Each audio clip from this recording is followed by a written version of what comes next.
Здравствуйте, дорогие друзья! Я рада вас приветствовать на моем канале. Сегодня в данном видео я готовлю всемирно известный египетский торт. Торт, который готовится без глютена, без муки.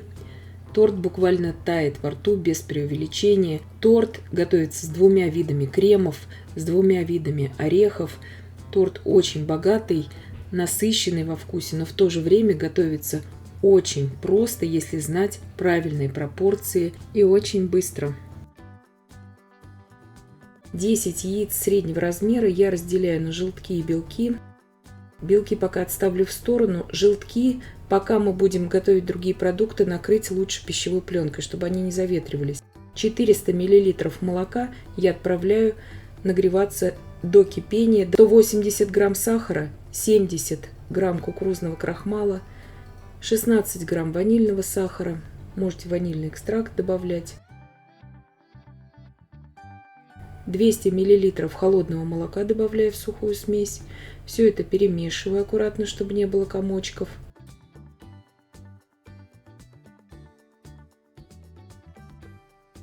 Десять желтков. Я разбиваю у них пленочки, очень хорошо их перемешиваю. И потом уже вливаю туда всю крахмальную смесь. И тоже очень хорошо перемешиваю. Сейчас мы готовим заварную основу для крема муслин. Молоко закипело. Ввожу в молоко всю желтковую смесь. И сейчас при непрерывном помешивании в кастрюле с толстым дном я довожу всю эту смесь на таком умеренном огне до кипения. Когда пойдут вот такие первые пузыри, при непрерывном помешивании я провариваю еще примерно 30 секунд. И снимаю с огня. Смесь готова, больше здесь ничего кипятить не нужно. Переливаю сразу же это в ту емкость, где у меня крем будет остывать до комнатной температуры. Не до холодного состояния, а именно до комнатной температуры, чтобы остыла здесь заварная основа. Накрываем обязательно пищевой пленкой в контакт, потому что поверхностью этой основы может заветриваться. И убираем сейчас остывать. Итак, здесь 10 белков, щепотку соли туда я добавляю, 16 грамм ванильного сахара. Взбиваю сейчас примерно минуту до образования такой пивной пены. Добавляю туда порциями, очень аккуратно, 250 грамм сахарной пудры. Все это ввожу не сразу, а именно порциями. Здесь я просто не все это показываю в видео, но чтобы было понятно. Белки я взбиваю впоследствии еще примерно 5 минут. Получается вот такая красивая, глянцевая, устойчивая меренга. Пики у меренги слегка подрагивающие. Это нормально, это так и должно быть.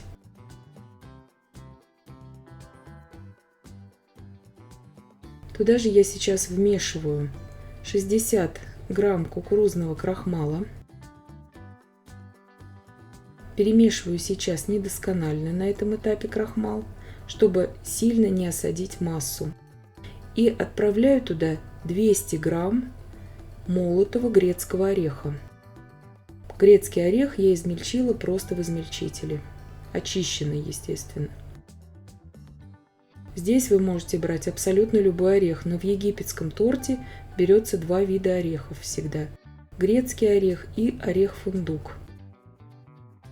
Противень здесь у меня размером 42 на 32 сантиметра. Духовка у меня уже разогрета на 175 градусов Цельсия. Выкладываю сразу всю массу теста на противень. Здесь очень важно использовать либо силиконизированный пергамент, либо силиконовый коврик, чтобы корж у нас меренговый потом в процессе выпекания не прилипал к нему. Если же у вас бумага для выпечки не силиконизированная, лучше ее в этом случае обязательно слегка промазать небольшим количеством растительного масла без запаха и в таком виде уже выпекать. Корж будет выпекаться примерно 40-45 минут. Все это будет зависеть от вашей духовки.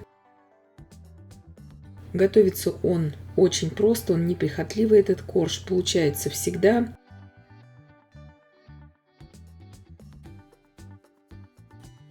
Обязательно здесь разравниваю, чтобы потом в разрезе слои были также ровными. Это очень важно, чтобы торт и внутри выглядел также красиво.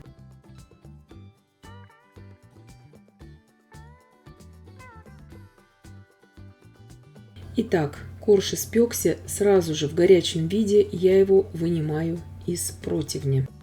И сразу еще в теплом виде снимаю с него бумагу для выпечки и начинаю нарезать его на коржи, которые мне нужны. Видите, силиконизированный пергамент очень хорошо отстает от дна коржа.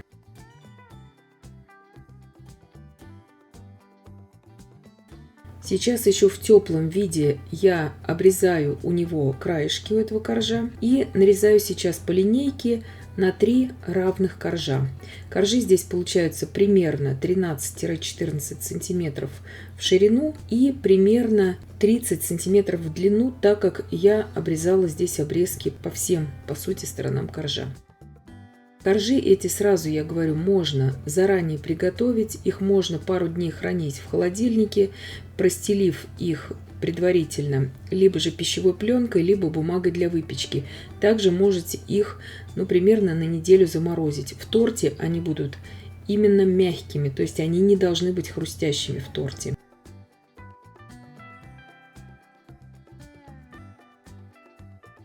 Здесь 250 грамм размягченного сливочного масла я взбиваю до пышности примерно 3 минуты. Теперь всю заварную основу я примерно по 2 столовые ложки добавляю к маслу и прорабатываю вот так недолго миксером. Заварная основа у меня остыла до комнатной температуры. Ни в коем случае не должна она быть холодной, а примерно иметь температуру сливочного масла. Где-то 25-27 градусов. Это оптимальная температура, чтобы крем не расслаивался. Заварную основу вы также можете приготовить заранее, оставить ее на день в холодильнике, накрыв ее пищевой пленкой в контакт, а потом, когда вы захотите ее уже взбивать со сливочным маслом, ее нужно будет прогреть просто до комнатной температуры. Итак, вот такой пышный, прекрасный крем у нас в итоге получается. Вот такой ореховый крокант из фундука я готовила в одном из предыдущих видео. Ссылку я вам оставлю на приготовление орехового кроканта под этим видео в инфобоксе. Здесь, чтобы просто не затягивать это видео, я вам оставлю ссылочку. 100 грамм, то есть половину кроканта я измельчаю сейчас в измельчителе и буду уже сейчас готовить с ним сливочный крем. Крокант также можно приготовить заранее, хранить его в герметичном контейнере где-то неделю. 400 мл сливок очень холодных для взбивания, не менее 30% жирности. Добавляю туда 16 грамм ванильного сахара и 14 грамм загустителя для сливок.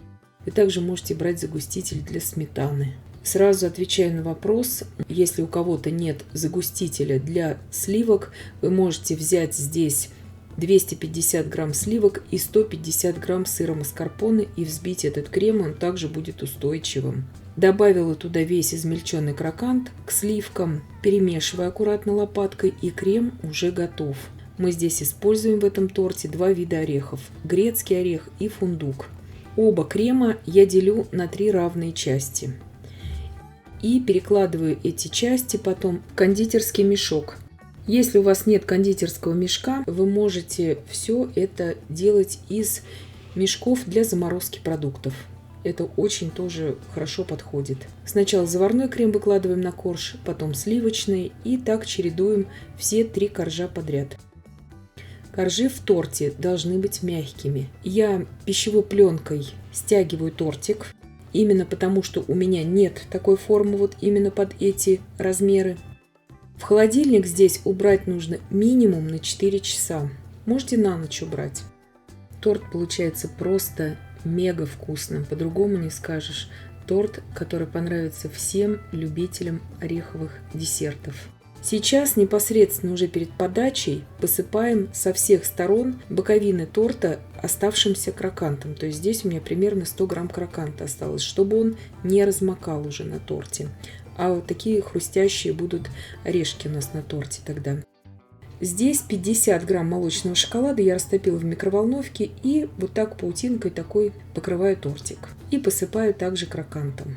Можете просто обжаренным орехом здесь посыпать. Торт получается необыкновенно вкусным. Готовится он совсем несложный, я бы сказала, даже очень быстро. Именно этот вариант торта. Торт нарезается очень хорошо, очень красивый в разрезе. Все кремы видны здесь в торте. Коржи очень красиво смотрятся. Этот торт лучше нарезать большим горячим ножом. И вот такой шикарный разрез получился. И я надеюсь, что видео было полезным и познавательным. Подписывайтесь на мой канал, ставьте лайки, пишите комментарии. Я всем желаю больших успехов и до встречи в новых видео.